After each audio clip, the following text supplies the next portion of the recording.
오늘 본문 내용을 살펴보기 전에요. 먼저 오늘 본문의 구조를 조금 살펴보면 12절부터 17절 그리고 18절에서 27절 이렇게 크게 두 부분으로 나누어져 있습니다. 그래서 12절부터 17절까지는 사형 제도에 대해서 다루고 있고요. 그리고 18절에서 27절에서는 상해, 그러니까 누군가를 때리는 문제, 그 상해에 대한 문제를 또 다루고 있습니다. 그리고 이 각 부분은요, 12절에서 17절 그리고 18절에서 27절은요, 각각 약간 느낌이 A, B, A 다시 B 다시 약간 이런 식의 구조로 흘러가고 있는 걸 볼 수가 있습니다. 그래서 12절에서 14절은 살인에 대한 이야기가 등장을 하고, 또 15절에 가면 부모님에 대한 이야기가 등장을 하는데, 16절에 가면 다시 유괴에 대한 이야기가 등장하고, 또 17절에 가면 다시 또 부모에 대한 이야기가 등장을 합니다. 그러니까 살인, 부모, 유괴, 부모 이렇게 구조를 갖추고 있는 거죠. 그리고 18절에서 27절도 마찬가지입니다. 18절에서 19절은 다툼에 대한 이야기가 등장을 하고, 20절에서 21절은 또 종에 대한 이야기가 등장을 하고, 또 22에서 25절은 또 다시 다툼의 이야기가 등장을 하고, 26에서 27은 또 다시 또 종에 대한 이야기가 등장을 해요. 그러니까 다툼 종 이렇게 A, B, A 다시 B 다시 이런 식으로 구조를 구성을 하고 있는 거죠. 먼저 12절에서 17절을 보면요, 여기서 A와 A 다시를 함께 보면 사람을 때려서 죽인 죄와 유괴한 죄에 대해서 다루고 있습니다. 그런데 이것에 대해서는 반드시 사형에 처해야 할 것이다 라고 이야기를 하고 있습니다. 다만 일부러 고의적으로 살인한 것 말고 과실치사, 그러니까 실수로 해서 사람을 죽인 경우에는 하나님께서 정해주신 곳으로 피신할 수 있다라고 이야기를 하고 있습니다. 여기서 피신할 곳은 바로 나중에 나오는 거긴 하지만 도피성 제도라는 걸 하나님께서 만드셨죠. 그래서 몇 개의 도피성을 정해두고 자기가 실수로 누군가를 죽였을 때는 그 성으로 도망치게 되면 그 사람을 처벌할 수 없고 그 도피성에서 숨어 지낼 수 있게 하는 그런 제도를 하나님께서 만드셨죠. 그렇지만 홧김에 일부러 사람을 죽였을 때는 아무리 도피성으로 피하였다 할지라도 그 사람은 끌어내서 반드시 죽여야 된다라고 오늘 명하고 있습니다. 그런데요, 이 유괴한 자는 어떠한 다른 사람에게 팔지 않았더라도 무조건 사형이라고 이야기를 하고 있습니다. 유괴는 사람을 죽인 것도 아님에도 불구하고 그 형벌은 그 자기가 저지른 범죄보다 훨씬 더 무겁게 처리하고 있는 것을 볼 수가 있습니다. 그러니까 이 유괴에 대해서만큼은 살인과 같은 죄로 여기고 있는 것이죠. 그리고 그 다음에 이제 부모님에 대한, 그러니까 B와 B-를 보면요, 하나님께서 부모 공경을 십계명에 넣을 만큼 굉장히 중요하게 여기셨기 때문에 부모를 때리는 것과 부모를 저주하는 것, 이 두 가지를 다 어떠한 예외 규정 없이 바로 사형에 처하도록 명하고 있습니다. 부모를 저주하는 것도 그러니까 때린 것과 동일하게 여기고 있는 것이죠. 여기서 저주한다라고 하는 것은요, 단지 뭐 진짜로 뭐 저주의 뭐 인형을 뭐 이렇게 뭐 한다든지 뭐 이런 게 아니라 부모에 대해서 욕을 한다든지 이런 모든 것까지 다 포함되는 거예요. 그러니까 부모님에 대해서만큼은요, 다른 어떤 관계에서보다 그 처벌 기준이 굉장히 높은 거죠. 살인을 한 것도 아니고 뭐 실수로 뭐 어떻게 한 것도 아니고 그저 그냥 때리는 것, 그냥 부모님한테 욕하는 것, 이거 하나만으로도 그냥 바로 사형. 지금도 이런 게 있어야 되는데 우리나라 법에 이것들이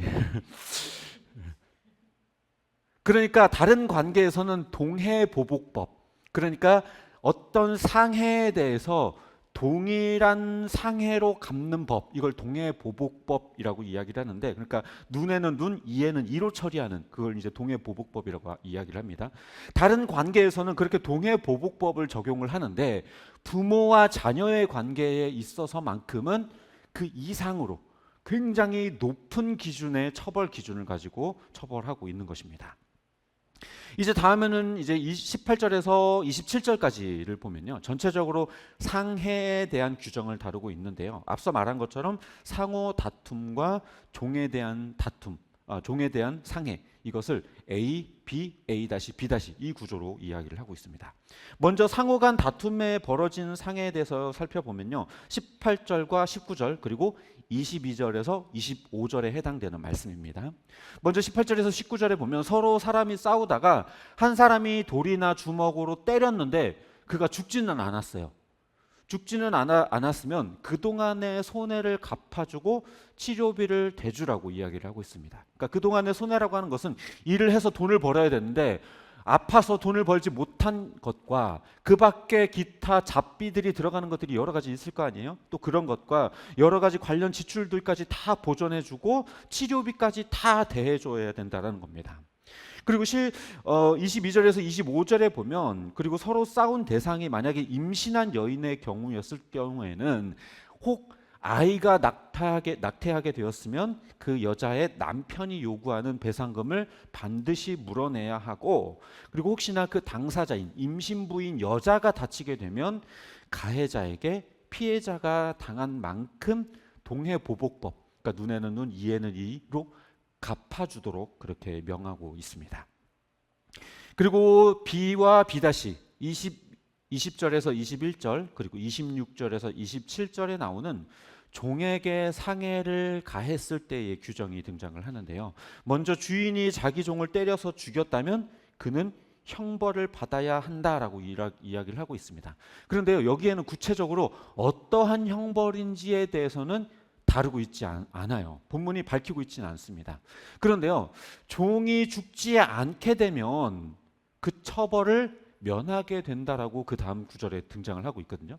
그런 것을 또 보고, 그리고 종은 주인의 재산이라고 언급하는 것을 볼 때 주인과 종의 관계에서는 다른 관계에서보다는 조금 더 완화된 법을 적용하고 있는 것으로 분명하게 보입니다. 그러니까 주인이 종을 때려서 죽였더라도 주인은 사형에 처해지지는 않았던 것 같아요. 그리고 본문의 구조상 앞부분에서는 사형에 대해서 이야기를 하고 있고 뒷부분에 대해서는 사형이 아니라 어떤 배상에 대한 이야기를 하고 있는 것으로 보아서 뭔가 종에게 어떤 배상을 하는 것이 아닐까라고 추정만 합니다. 아무튼 간에 조금 완화된 처벌을 내렸을 것으로 보입니다. 그리고 비교해보면요, 19절에서는 죽지는 않았지만 상해를 입게 된 사람을 위해서 치료비와 모든 손해를 갚아줘라, 이렇게 이야기를 하고 있는데 21절에 오면 종이 바로 죽지 않고 하루 이틀이라도 더 살게 되면 주인은 그 어떤 처벌도 받지 않아요. 아무런 처벌도 받지 않았습니다. 그러니까 주인과 종의 관계에서 주인과 종의 목숨값이 동일하게 적용되지는 않고 있는 거죠. 아무리 종의 인권을 파격적으로 존중하고 선택권을 줬었던 당시 성경이었다 할지라도 그 당시 사회의 배경이나 이런 것들이 있다 보니까 아무래도 종의 인권을 주인의 인권과 동일하게 그렇게 여겼던 것은 아니었던 것으로 보입니다. 물론 그렇다고 해서 이 내용을 지금 시대에 그대로 적용해가지고 갑이 갑질하는 거 괜찮다라고 말하는 건 절대로 아닙니다. 다만 고대 사회라고 하는 배경을 우리가 이해하고 봐야 되죠. 그러니까 어쩔 수 없이 이 정도의 차별은 존재할 수밖에 없었다라고 보는 게 합당할 겁니다. 그런데요, 그럼에도 불구하고 26절과 27절을 보면 그 주인이 종들의 눈이나 이에 상해를 입혔을 경우에는요, 그들을 아무 조건 없이 자유인으로 풀어주라고 분명하게 명하고 있습니다.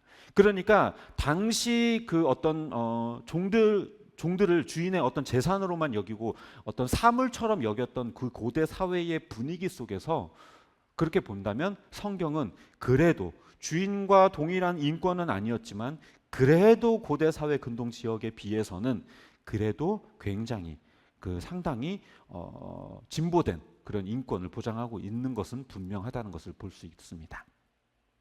이제 정리해보면요, 이제 누군가를 고의로 살해한 경우나 부모님에 대한 죄 그리고 유괴의 경우에는 그 어떤 예외 규정 없이 반드시 사형에 처하도록 명하고 있고, 그리고 고의 살인을 빼면 나머지는 그 저지른 범죄보다 상당히 무겁게 처벌하고 있는 것을 볼 수 있습니다.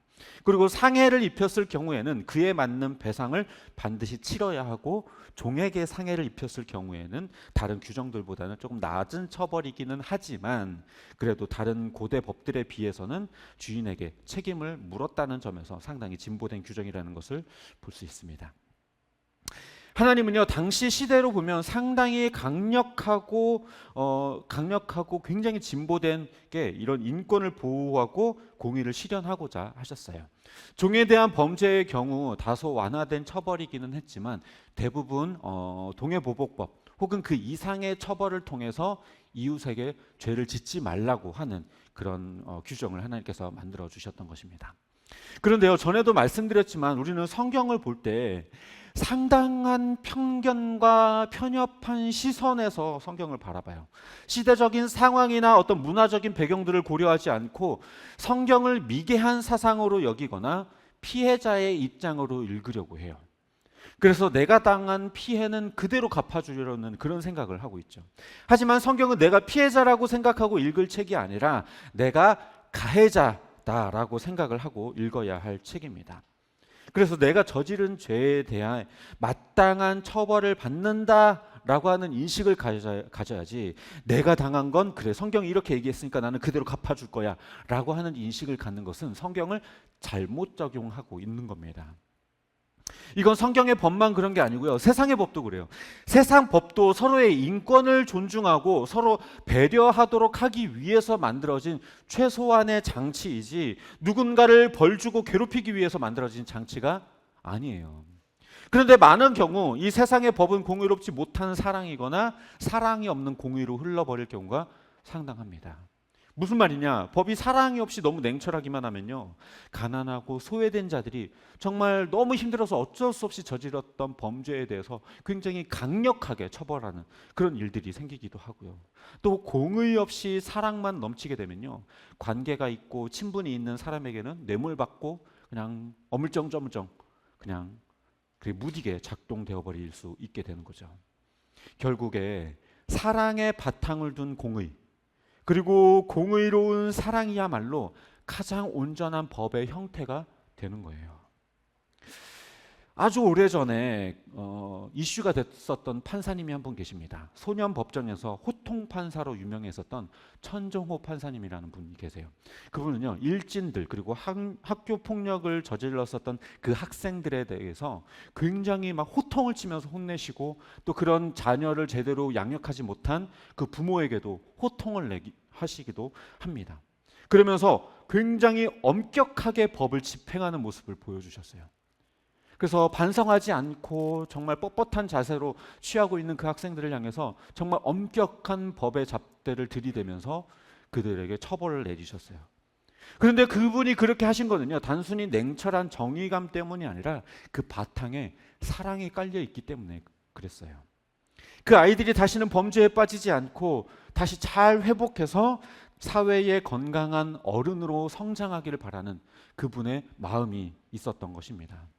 실제로 그분은요, 자신이 그렇게 처벌했었던 그 소년들에게 물심양면으로 돕고 또 안아주고 그 아이들에게 큰 어른이 되어주시기도 했어요.